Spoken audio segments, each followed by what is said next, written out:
જો એ થયું તો એ દેશ દેવાદાર થઈ જશે, જેની ચેતવણી આપવામાં આવી હતી. વાત અહીંયા ના પાકિસ્તાનની થઈ રહી છે, ના નાદારીના આરે ઉભેલા બીજા કોઈ દેશની. વાત એવા દેશની થઈ રહી છે જેના વિશે કદાચ આવું કોઈ વિચારી પણ ન શકે. વાત થઈ રહી છે જગત જમાદાર, વિશ્વના સૌથી શક્તિશાળી દેશ અમેરિકાની. અને અમેરિકાના એક ઉદ્યોગપતિએ જ આ ચેતવણી આપી છે કે જો આ નહીં કરો અથવા તો જો આ કરશો તો આવી બનશે. અમેરિકાના અસ્તિત્વ પર સવાલ ઊભો થઈ જશે. આખરે કોણ છે એ ઉદ્યોગપતિ? શું ચેતવણી આપી છે? અને કયું સંકટ અમેરિકાના માથે તોળાઈ રહ્યું છે? પાકિસ્તાનની આર્થિક કંગાળીની વાત તો કાયમ થતી આવી છે. મિસ્રનું વિદેશ ભંડોળ પણ પૂર્ણ થવા આવ્યું છે, તેના વિશે પણ ચર્ચા થતી આવી છે. પરંતુ વિશ્વનો સૌથી શક્તિશાળી દેશ દેવાના ડુંગર તળિયે દબાયો છે તેવું કોઈ કહે તો માનવામાં આવે? આ વાત માનવી મુશ્કેલ છે. પરંતુ જ્યારે આ વાત અમેરિકાના સૌથી મોટા ઉદ્યોગપતિમાંથી એક, દુનિયાના સૌથી ધનિકોની યાદીમાં આવતી વ્યક્તિ કહે તો અમેરિકા દેવાદાર થઈ જશે. જો આ વાત ટેસ્લાના સ્પેસએક્સ ટેસ્લા, સ્પેસએક્સ અને સોશિયલ મીડિયા પ્લેટફોર્મ એક્સના માલિક એલન મસ્કે કરી છે. તેમણે એક ટ્વીટને રિપોસ્ટ કરતા કહ્યું, અતિશય ખર્ચા અમેરિકામાં બંધ થવા જોઈએ, નહીં તો દેવાદાર થઈ જશું. મહત્વનું છે કે એલન મસ્ક પોતાની જાતની સોશિયલ મીડિયા પોસ્ટને લઈને કાયમ ચર્ચામાં રહેતા હોય છે. તેવામાં આ વખતે તો તેઓએ પોતાનો દેશ દેવાદાર થઈ જશે તેવી આશંકા વ્યક્ત કરી છે. એલન મસ્કની આ પોસ્ટ અન્ય યુઝરની પોસ્ટનો જવાબ હતી. એલન મસ્કે જે પોસ્ટ પર જવાબ આપ્યો હતો તેમાં એક યુઝર ચેતવણી આપી રહ્યો હતો. તેણે કહ્યું, આવનારા સમયમાં અમેરિકાના કરદાતાઓના 100% રૂપિયાનો ઉપયોગ દેશના રાષ્ટ્રીય દેવાનું વ્યાજ ચૂકવવા થવાનો છે.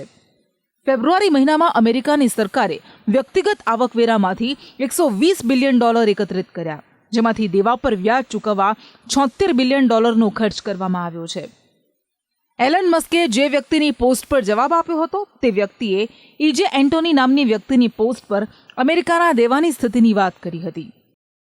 ઇજે એન્ટોનીએ કહ્યું હતું કે અમેરિકાના નાગરિકોના કરવેરામાંથી થતી 63% આવકનો ઉપયોગ દેવાનું વ્યાજ ભરવા જાય છે. કોઈ રોડ, સ્કૂલ, સેના કે નાગરિકોની સુરક્ષા માટે નથી થતો. મહત્વનું છે કે અમેરિકાના બેન્કર એવી સંભાવના વ્યક્ત કરી ચૂક્યા છે કે આગામી દિવસોમાં અમેરિકા મંદીમાં સપડાઈ શકે છે. જેપી મોર્ગનના અધ્યક્ષના કહેવા મુજબ તો આગામી 1-2 વર્ષમાં સોફ્ટ લેન્ડિંગની સંભાવના વધારે છે. મોંઘવારીને કારણે પણ આવનાર સમયમાં સ્થિતિ ખરાબ જોવા મળી શકે છે. ફેડરલ રિઝર્વ એવી આશ રાખી રહ્યું છે કે ફુગાવો 2% પર જળવાઈ રહે. સેન્ટ્રલ બેંક વ્યાજદર ઘટાડવા તરફ જઈ રહી છે. હાલ અમેરિકામાં બેરોજગારી ખૂબ ઓછા પ્રમાણમાં છે. મહત્વનું છે કે ગત વર્ષે જ અમેરિકાના માથેથી મોટી મુસીબત ટળી ગઈ હતી. યુએસ હાઉસ ઓફ રિપ્રેઝેન્ટેટિવ ટ્રેઝરીએ નિર્ધારિત સમયમર્યાદાના 5 દિવસ પહેલા જ લોન લેવા માટેની મર્યાદા વધારવાનું બિલ પસાર કર્યું હતું. મતલબ કે અમેરિકન કોંગ્રેસનું દેવાળિયું ફૂંકાય તેના થોડા દિવસ પહેલા જ આ બિલ પસાર કરવામાં આવ્યું.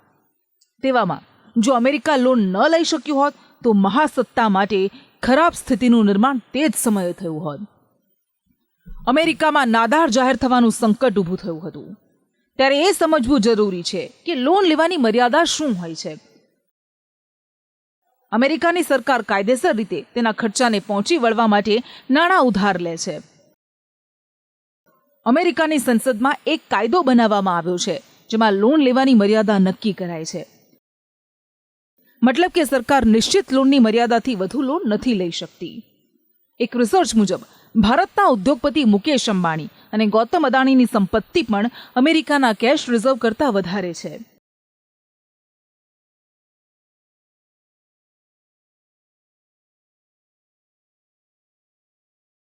અમેરિકા મહાસત્તા છે અને તેના અર્થતંત્રમાં કોઈ ઉથલપાથલ થાય તો તેની અસર સમગ્ર વિશ્વની અર્થવ્યવસ્થા પર થાય છે. સ્પેશિયલ રિપોર્ટ, સંદેશ ન્યૂઝ.